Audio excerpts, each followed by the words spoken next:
네, 마켓 전략 시장의 큰 그림을 그려보는 시간입니다. 오늘 이 시간은 신한투자증권 노동길 투자전략 팀장 모셨습니다. 어서 오세요. 네, 안녕하십니까. 네. 간밤에는 일단 제임스 블러드 센트루이스 연흥 총재가 이 최종 금리에 대해서 5에서 7% 이런 가능성을 시사를 하면서 미국 증시가 조정을 받았는데 그래도 또 낙폭을 줄여왔잖아요. 이제 금리 인상 이슈에 대해서 시장이 어떻게 반응한다는 것을 시사하는 것인지 어떻게 해석을 하세요?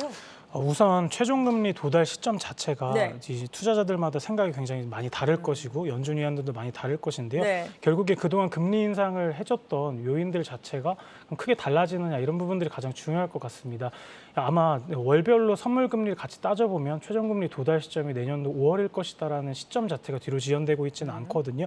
이 결국에 지금의 인플레이션을 만들어주고 있는 주거비의 상승 속도 자체가 최근 들어 좀 둔화되고 있고 아마 내년도 상반기가 되면 주거비 인플레이션도 YY 전년 대비 기준으로 정점을 찍을 가능성이 높습니다. 따라서 저희는 내년도 상반기 때 연준의 최종금리 도달 시점 자체가 뒤로 지연되고 있지 않다라는 그런 부분들을 같이 고려했을 때 최근에 나타나고 있는 PR 위주의 주식시장 반등 흐름은 상당히 합리성을 좀 띠고 있다.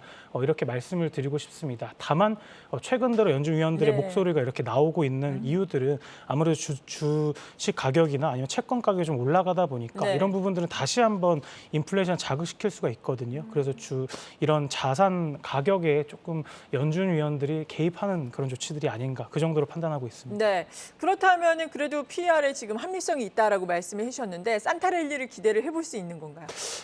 다만 네. 제가 말씀드리고 싶은 예. 부분들 저희는 지금 주식시장 상승 흐름 자체가 2019년도 상반기랑 비슷하다라는 생각들을 갖고 그때 있는데요. 어땠죠?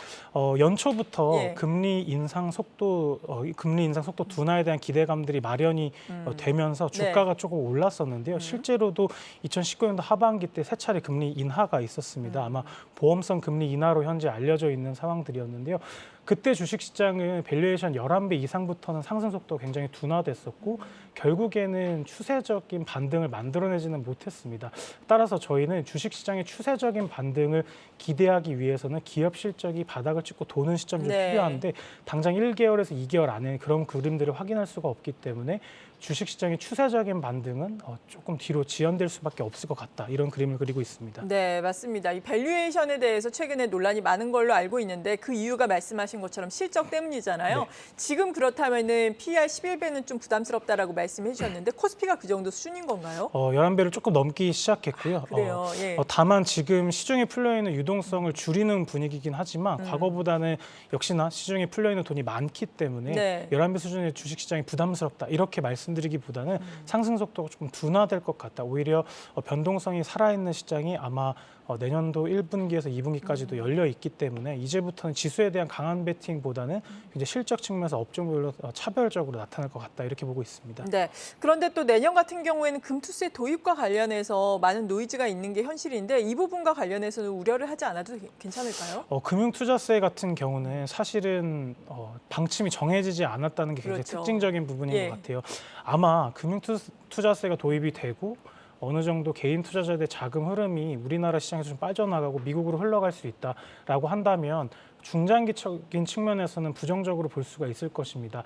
다만 최근 들어서 국내에 투자하고 있는 개인 투자자들의 비중이 과거보다는 많이 줄었습니다. 예탁 잔고도 30% 이상 감소를 하고 있고요.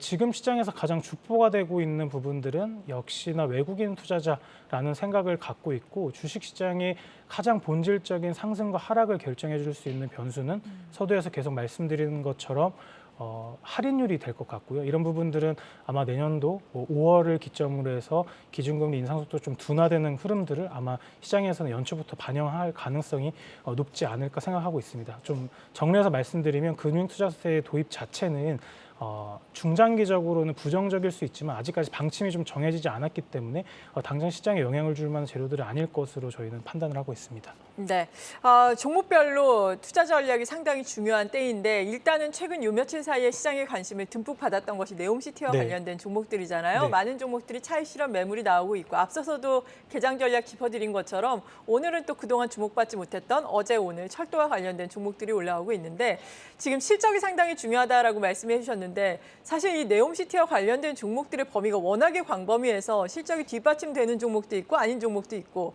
이들 종목군들은 어떻게 가져가야 될까요? 보통 네옴시티라는 것은 예. 기본적으로 내년도에 사실 수요가 충분하지 않을 이 글로벌 시장에서 투자가 일어나는 부분들이 굉장히 제한적으로 나타날 것이기 때문에 거기에 대해서 굉장히 중요한 테마 이슈라고 저희는 생각을 갖고 지금도요? 예. 갖고 있습니다. 어쨌거나 이런 프로젝트가 단기간에 끝나는 것이 아니라 굉장히 큰 규모로 장기간 지속될 것이기 때문에 특히나 중국과 한국 기업들이 여기서 중간 역할을 할 것이다라는 측면들에 보면은 분명히 주식시장에 굉장히 중요한 재료가 될 것 같기는 합니다. 실적에 대해서도 굉장히 네. 천천히 반영이 될 것이고요. 따라서 이 테마에 대해서 굉장히 중요하게 보실 필요가 있고 가장 중심이 되는 것들은 어쨌거나 뭐 지어야 되고 거기에 필요한 중간재를 만들어야 되고 이런 네. 부분들이 있기 때문에 건설이나 화학이나 아니면 에너지 관련된 기업들 그리고 어제 주목을 받았던 모빌리티 관련 기업들이 가장 중점적으로 우리나라가 가장 잘할 수 있는 분야인 것 같습니다. 다만 여기서 선별적으로 좀 보셔야 되는 부분들은 건설 쪽 같은 경우는 최근에 부동산 경기에 대한 둔화에 대한 우려감들이라든지 아니면 크레딧 스프레드 좀 벌어지는 그런 악재도 같이 물려 있는 종목들이 수가 있기 때문에 좀 선별적인 접근이 좀 필요해 보이고요. MOU가 최근에 계속적으로 체결이 되고 있고 이런 이슈들이 한 2주 정도는 지속이 될 것 같은데요. 단기적으로 주식 주가의 상승을 흐름을 좀 낼 수 있을 것으로 판단을 하고 있고요. 중장기적인 테마가 될 것으로 저희는 기대를 하고 있습니다. 그렇군요. 중장기적으로 우리가 유망하게 볼 수 있겠지만 선별적인 접근이 필요하다라고 네옴시티와 관련된 종목들 실적도 내년에는 이에 따라서 좀 호전이 될 수 있겠다라고 전망을 해주셨습니다. 다만 종목 선정이 상당히 중요하겠죠. 그리고 시장에 어제 오늘 이슈가 되는 것이 반도체 아니겠습니까? 네. SK 하이닉스가 어제 장 초반에는 뭐 10% 내렸다가 물론 낙폭을 줄이긴 했지만 뭐 4% 내림세로 거래를 마쳤습니다. 오늘은 반등에 성공을 하고 있는데 최근에 일어나고 있는 반도체 노이즈에 대한 평가는요? 반도체 주식들 같은 경우는 우리나라에서 시가총액에서 차지하는 비중이 워낙 크다 보니까 그렇죠. 예. 지수에도 결정을 줄 수 있고 내년도 전반적인 코스피 기업 이익에 대한 그로스에도 영향을 줄 수 있을 것 같습니다. 이 반도체 주식들은 현재 주도주가 되기에는 아직 시간이 조금 일러 보인다는 생각을 네. 갖고 있어요. 다만 저희가 긍정적으로 보고 있는 것은 이 과거의 반도체 업종 지수가 상대적인 그래서 코스피 기준으로 봤을 때 상대 수익률 측면에서는 이익의 저점 직전 1개 분기에서 2개 분기 정도 전에는 바닥이 나왔다라는 부분들을 네. 말씀을 드리고 싶습니다. 내년도 애널리스트들의 컨센서스나 아니면 전반적인 이 경기 사이클 자체의 흐름들을 같이 살펴보면 이 저점이 찍히는 시점들이 이르면 3월 달일 것이고 늦어도 7, 8월에는 내년도에 이 경기 선행지수상의 저점을 좀 찾을 수 있을 것 같다라는 생각들을 이 사이클 상에서는 할 수가 있습니다. 그렇기 때문에 애널리스트들 컨센서스에서도 반도체 종목들의 실적이 가장 낮을 때가 내년도 2분기로 현재 찍혀 있거든요. 그래서 말씀드렸던 대로 1개 분기에서 2개 분기 전에 상대 지수의 저점이 나온다라는 점들을 같이 고려해 보면 지금부터는 반도체 종목들이 사실은 코스피를 언더퍼폼할 것 같지는 않다라는 생각들을 좀 갖고 있어요. 예. 주도주의 교체 시기는 저희는 내년도 하반기가 될 것으로 보이고 있지만 예. 지금 국면에서는 반도체 종목들이 최소한 코스피보다는 나은 수익률을 보일 수가 있기 때문에 관련된 종목을 보유하시거나 아니면 업종들에 대한 투자 전략을 세우시는 분들이다라고 한다면 이런 과거에 있었던 패턴들을 좀 주목해 보실 필요가 있을 것 같고요. 아직까지는 그로스가 내년도에는 계속 네. 마이너스로 찍힐 거기 때문에 시장의 움직임들 자체가 지금은 내년도 실적이 좋은 2차 전지나 아니면 이런 업종들이 많이 찍힐 것 같습니다. 그렇기 때문에 주도주의 교체 시기는 아마 내년도 중반 이후부터 24년도 실적의 그림을 그렸을 때 2차 전지 여전히 좋을 것으로 판단이 되고 있지만 이 정도의 그로스보다 더 앞설 수 있는 업종들이 결국에 반도체밖에 없을 거기 때문에 내년도 중순 이후부터는 절대 수익률 측면에서도 긍정적으로 볼 수 있을 것 같다는 좀 긴 그림을 그릴 수 있을 것 같습니다. 그런데 2차 전지는 주가 측면에서 보자면 많이 또 올라왔잖아요. 네. 네. 2차 전지 같은 경우는 밸류에이션 상에서는 어느 정도 부담이 있어 보일 수도 있겠지만요. 사실 주식 시장은 계속적으로 성장할 수 있는 업종들에 관심이 많이 쏠립니다. 그렇죠. 특히나 올해나 내년도까지도 2년 연속 이익이 역성장하는 한 해이거든요. 업종 기준으로 했을 때 두 자릿수의 이익 증가율을 보여줄 수 있는 업종들 사실 많지가 않습니다. 24년, 25년까지 쭉 그려도 두 자릿수의 이상의 그로스를 보일 수 있는 산업들은 굉장히 제한적인데요. 이 구간에서 가장 앞서고 있는 종목들이 2차 전지에 있기 때문에 오히려 저희는 이렇게 성장이 좀 둔화될 때 성장할 수 있는 산업들이 굉장히 제한적으로 나타날 때는 계속적인 프리미엄을 부여받을 수 있을 것 같고요. 네. 2차 전지 종목들은 계속적인 주도주로서의 역할들을 당분간 할 가능성이 높다라는 말씀을 드리고 싶습니다. 네, 그렇군요. 아무래도 실적이 뒷받침되면서 성장 스토리를 쓰고 있는 2차 전지 계속해서 유망하게 볼 수 있겠다라는 의견이고, 반도체는 뭐 턴어라운드가 되기에는 시간이 걸리기 때문에 지수보다는 아웃퍼폼 할 수 있겠지만 주도주로 부각되는 데는 시간이 걸릴 것이다라고 말씀해 주셨습니다.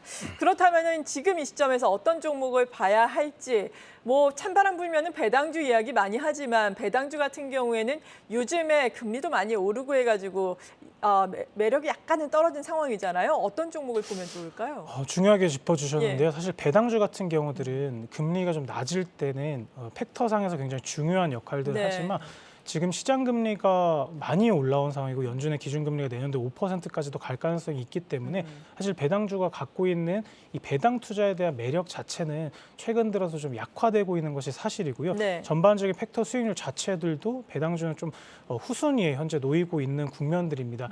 저희가 주목하고 있는 것은 결국에 실적을 내년도에도 계속 낼 수 있는 기업들을 계속 가져가야 된다는 말씀을 좀 드리고 싶은데, 여기서 연말이 되다 보니까 배당 수익률까지도 좀 챙길 수 있는 플러스 알파 정도의 전략들을 좀 생각을 네. 해보고 있고요. 그래서 측면에서는 내년도에 우리나라에서는 화학 업종들이 사실은 이 중국 인프라 투자라든지 경기가 좀 도는 국면에서 상대적으로 좀 선호를 받을 수 있는 업종군들이다라고 보고 있고요. 여러 가지 배당주들이 많습니다만 네. 가장 우선적으로 보고 있는 것은 그 화학이나 아니면 철강과 같은 국영재 종목들이 연말에는 좀 유리하지 않을까 그렇게 판단하고 있습니다. 네, 그리고 또 유망한 종목들 간략하게 마지막으로 짚어주신다면요. 예, 결국에 계속 강조드리고 싶은 것은 내년도엔 실적이 역성장한다는 것이고요. 실적 측면에서 긍정적으로 볼 수 있는 업종군들로 포트폴리오를 좀 좁혀서 대응을 하셔야 된다는 부분들입니다. 내년도에는 가치주나 성장주나 뚜렷한 한쪽의 방향성을 보이기가 어렵기 때문에 계속적인 실적 말씀을 드리고 싶은 거고요. 저희가 주목하고 있는 것은 음식료 업종이나 IT 하드웨어 업종들인데 올해는 판가 상승이 상당 부분 이뤄졌고 내년도 인플레이션이 조금 둔화되는 국면에서 스프레드가 벌어질 수 있는 게 음식료 쪽에 있을 것 같고요. IT 하드웨어 업종들도 실적 성장이 잘 나타나고는 있지만 주가 수익률 자체가 최근에 시장보다는 조금 언더한 모습들이 있었기 때문에 가격 부담도 높지 않다라고 보고 있어요. 이 두 가지들을 연말과 내년 초까지도 좀 긍정적으로 판단하고 있습니다. 네, 지금까지 신한투자증권의 노동길 투자전략팀장과 함께 내년까지 볼 수 있는 또 유망 종목들 추려보면서 큰 그림을 그려봤습니다. 감사합니다. 네, 감사합니다.